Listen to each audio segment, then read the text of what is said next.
Hello friends and welcome back to the channel Tallygate के आज की इस वीडियो में हम लोग टीडीएस ऑन कॉन्ट्रैक्टर का कॉन्सेप्ट समझेंगे। यानी अगर कॉन्ट्रैक्टर फीस के ऊपर आपको टीडीएस डिडक्ट करनी है तो उसकी इंटरेस्ट वगैरह आप टैली में कैसे पास कर सकते हो। बट उससे पहले अगर आपने हमारे चैनल को सब्सक्राइब नहीं किया है तो चैनल को सब्सक्राइब कर ले, बेल आइकन प्रेस कर ले ताकि जब कभी मैं नया वीडियो अपलोड करूँ आपको उसकी नोटिफिकेशन मिल जाए। ठीक है दोस्तों, तो अगर टीडीएस आपको करना है तो सबसे पहले उसकी फीचर्स को आपको एनेबल करना होगा। उसके लिए आप जाओगे F11 एंड यहाँ से आपको जाएंगे स्टैट्यूटरी एंड टैक्सेशन पे। इस तरह पहला ऑप्शन आपको दिखाएगा टीडीएस का, इस ऑप्शन को आपको यस कर देना है। नेक्स्ट सेटल्ड है टीडीएस डिटेल, अगेन इसको यस करके आप एंटर करोगे एंड आपकी सारी डिटेल फिल कर दोगे। ठीक है, आपका जो टैन नंबर वगैरह होगा, फिर आप कंपनी हो या इंडिविजुअल हो उसका सिलेक्शन, ब्रांच आपका, रिस्पॉन्सिबल पर्सन की सारी डिटेल यहाँ पे फिल करनी है आपको। नेक्स्ट 20% के अगर सामने वाले के पास पैन नंबर नहीं है तो ये 20% डिडक्ट करेगा। ठीक है, कोई इग्नोर हमको नहीं करना एग्जम्पशन लिमिट को, अभी हम लोग इसको नो रखेंगे, एंटर करेंगे। Next activate TDS on stock item, कि अगर स्टॉक के ऊपर आपको टीडीएस करना है तो वो भी आप यहाँ पे कर सकते हो। अभी फिलहाल नहीं करना है तो ये ऑप्शन आपका नो रहेगा एंड यहाँ पे आप एंटर करोगे, पैन नंबर वगैरह देके इसको आपको सेव कर देना है। जैसे ही अपने फीचर्स एनेबल किया आपका टीडीएस इसके ऊपर चालू हो गया है टैली में। अभी आपको क्या करना होगा कि 3 लेजर्स बनाने पड़ेंगे। तो नेक्स्ट जो स्टेप है आपका वो है लेजर क्रिएशन का। तो लेजर्स कौन कौन से बनाने पड़ेंगे? लेजर्स तो आपका होगा एक तो एक्सपेंस लेजर, यानी जो हम लोग टीडीएस डिडक्ट करेंगे वो किस नाम पे डिडक्ट करेंगे हम लोग। ठीक है, नेक्स्ट होगा आपका पार्टी का लेजर, कि किसका टीडीएस हम लोग डिडक्ट कर रहे हैं, किस पार्टी के ऊपर हम लोग टीडीएस डिडक्ट कर रहे हैं। और थर्ड जो होगा वो होगा आपका टीडीएस का लेजर। तो यहाँ पे हम लोग बनाएंगे टीडीएस ऑन कॉन्ट्रैक्टर इस तरह से। ठीक है, तो ये 3 लेजर्स आपको पहले टैली में बनाने पड़ेंगे। अगर ये लेजर्स ऑलरेडी आपके पास टैली में बने हुए हैं तो आपको नए लेजर्स नहीं बनाने हैं बल्कि एग्जिस्टिंग लेजर्स के ऊपर कॉन्फ़िगरेशन करना है। तो कॉन्फ़िगरेशन क्या करोगे आप, यहाँ से हम लोग टैली में जाते हैं तो सबसे पहले क्या होगा मेरा कि एक्सपेंस का लेजर बनेगा, यानी अकाउंटिंग इन्फो पे जाएंगे, लेजर्स पे जाएंगे यहाँ पे और इसको क्रिएट करेंगे। ठीक है, तो लेजर्स क्या है मेरा कॉन्ट्रैक्टर फीस का, तो मैं यहाँ पे इस तरह से सपोज नाम दे रहा हूँ कॉन्ट्रैक्टर फीस। ओके, जो क्या है मेरे लिए एक्सपेंस है तो इसको मैं ले रहा हूँ अंदर इनडायरेक्ट एक्सपेंस के। ठीक है, यहाँ पे क्या पूछ रहा है कि इसके ऊपर टीडीएस करना है, तो हाँ मुझे इसके ऊपर टीडीएस करना है, इसके ऊपर हम लोग एप्लीकेबल कर देंगे। नेक्स्ट आपसे पूछेगा कि नेचर ऑफ पेमेंट इसका क्या है। ठीक है, तो यहाँ पे नेचर ऑफ पेमेंट मैंने ऑलरेडी ले रखा है। दोस्तों नेचर ऑफ पेमेंट क्या चीज़ है कि इसका सेक्शंस क्या होगा, रेट किस बेसिस पे करना है, टैक्सेबल वैल्यू जो एग्जाम्प्ट लिमिट है वो क्या चीज़ है, तो वो सारा आपको पहले डिफाइन करना पड़ता है। यहाँ पे ऑलरेडी मैंने एक बना रखा था तो मैं क्या करता हूँ इसको मैं डिलीट कर देता हूँ। ठीक है, ये जो है इसको कंट्रोल एंटर करते हैं, इसको मैं डिलीट कर देता हूँ। मैं आपको बताता हूँ इसको फिर से कैसे करेंगे। तो सपोज यहाँ पर आ गया मैं, अभी यहाँ पे नेचर ऑफ पेमेंट मेरे पास कुछ नहीं है तो आपको क्या करना है, यहाँ पे न्यू कैटेगरी पे सिंपली एंटर करना है। जैसे न्यू कैटेगरी पे जाओगे आपके सामने ये विंडो आ गया, यहाँ से आप जाओगे हेल्पर पे, चाहे आप हेल्पर पे क्लिक कर लो या तो फिर कंट्रोल C प्रेस कर लो, तो ये सारा आपको यहाँ पे लिस्ट दे देगा यहाँ पे नेचर ऑफ पेमेंट का। तो हम लोग का क्या है कॉन्ट्रैक्टर है, तो पेमेंट टू कॉन्ट्रैक्टर जैसे आप ले लोगे सेक्शंस वगैरह सारा यहाँ पर आ जाएगा। नेक्स्ट आपसे पूछ रहा है लिमिट, बट यहाँ पर ये एक लिमिट पूछ रहा है। और दोस्तों कॉन्ट्रैक्टर के केस में क्या होता है कि अगर इंडिविजुअल है तो 1% और कंपनी है तो 2% का डिडक्शन होता है। तो इसके लिए आपको क्या करना पड़ेगा, यहाँ से आप जाओगे F12 पे कॉन्फ़िगरेशन पार्ट में और यहाँ पे आपको क्या करना है इस ऑप्शन को यस कर देना है, allow rate details for others का, ये ऑप्शन आप यस कर दोगे।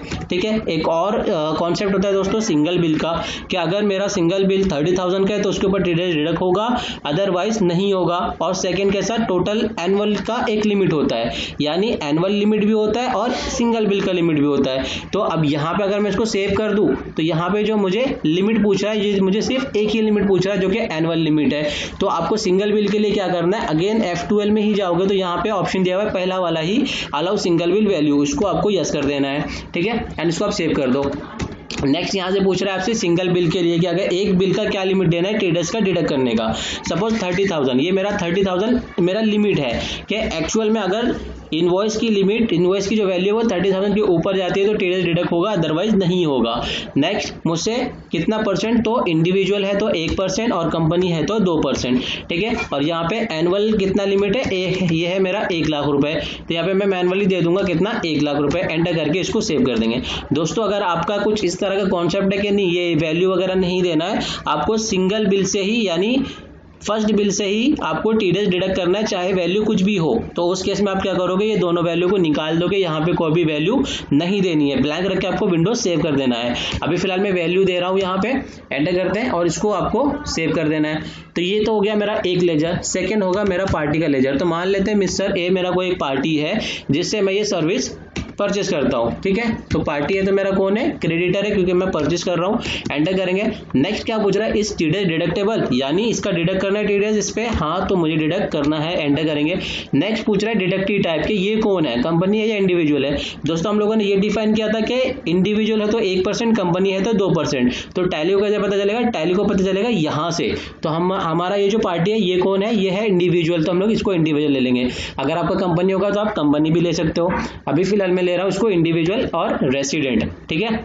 नेक्स्ट पूछ रहा है मुझे टीडीएस डिडक्टिंग सेम वाउचर के, सेम यानी जो हम लोग एंट्री पास कर रहे हैं उसी पे मुझे टीडीएस भी दिखाना है, अलग से कोई एंट्री टीडीएस की नहीं पास करनी है। तो इसको आप यस करोगे, एंटर करेंगे। एंड यहाँ पर क्या करना है, आपको इसका पैन नंबर दे देना है, अदरवाइज क्या होगा कि इसका 20% डिडक्ट करेगा। तो जो पैन नंबर होगा वो पैन नंबर आप यहाँ पे दे दोगे।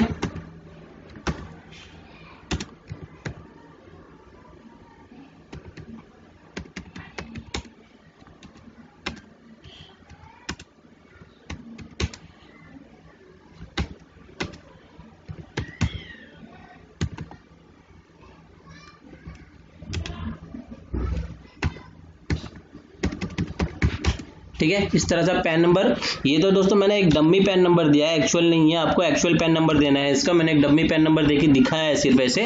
आप पैन नंबर देके इसको आपको क्या करना है, सेव कर देना है, ठीक है। ये हमारा हो गया सेकंड लेजर। थर्ड लेजर हमारा बनेगा टीडीएस ऑन कॉन्ट्रैक्टर।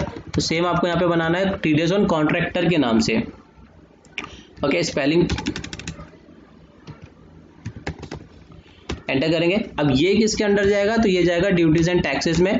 यहाँ पर आपको सेलेक्ट करना है टीडीएस।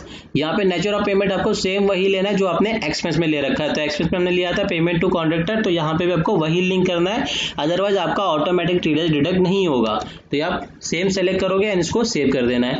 तो लेजर क्रिएशन जो थे वो तो हमारे हो गए हैं। अगर ये लेजर्स ऑलरेडी आपके पास है तो एक बार आप क्या करोगे, इसका कॉन्फ़िगरेशन चेक कर लोगे, ठीक है। उसके बाद आपको क्या करना है, यहाँ पर अभी इंटरेस्ट डायरेक्ट पास करेंगे हम लोग। तो इंटरेस्ट कैसे पास करेंगे, इंटरेस्ट दोस्तों आप दो वे में पास कर सकते हो, परचेज के थ्रू भी जा सकते हो और जर्नल के थ्रू भी जा सकते हो। मैं दोनों बता देता हूं कि कैसे पास होगा। तो यहाँ पे सपोज अकाउंटिंग वाउचर्स में जाते हैं एंड यहाँ से मैं परचेस ले लेता हूँ, ठीक है। और नॉर्मल जैसे आप एंट्री पास करते हो, मैं उसी वे में एक एंट्री पास कर रहा हूँ कि सपोज मिस्टर ए से मैंने परचेस किया, क्या परचेस किया, कॉन्ट्रैक्टर फीस। ओके, अब ये मेरा सिंगल है, यानी ये मेरी एक बिल है मेरा। तो मैंने लिमिट सेट किया था कि अगर सिंगल बिल की वैल्यू 30,000 जाती है तो टीडीएस डिडक्ट होगा, अदरवाइज नहीं होगा।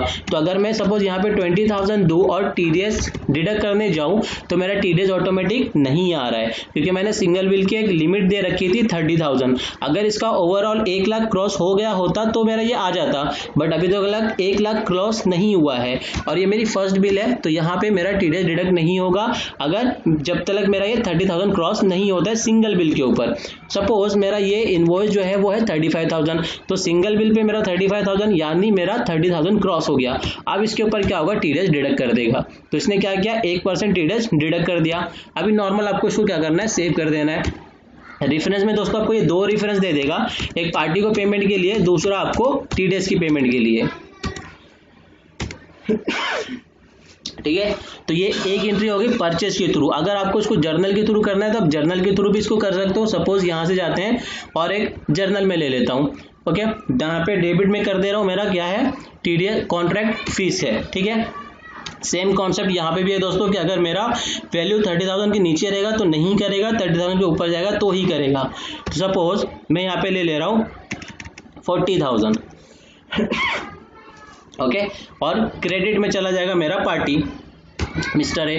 तो आप देख रहे हो यहाँ पे इसने क्या किया, टीडीएस को डिडक्ट कर दिया। एंटर करते हैं, रेफरेंस, दो रेफरेंस बनाएगा, टीडीएस के लिए अलग और ये मेरा पार्टी को पेमेंट के लिए अलग। तो यहाँ पे मैं ले लेता हूँ टीडीएस ऑन कॉन्ट्रैक्टर, कितना, 400, 40,000 के ऊपर 400, 1% इसने क्या किया, टीडीएस डिडक्ट किया।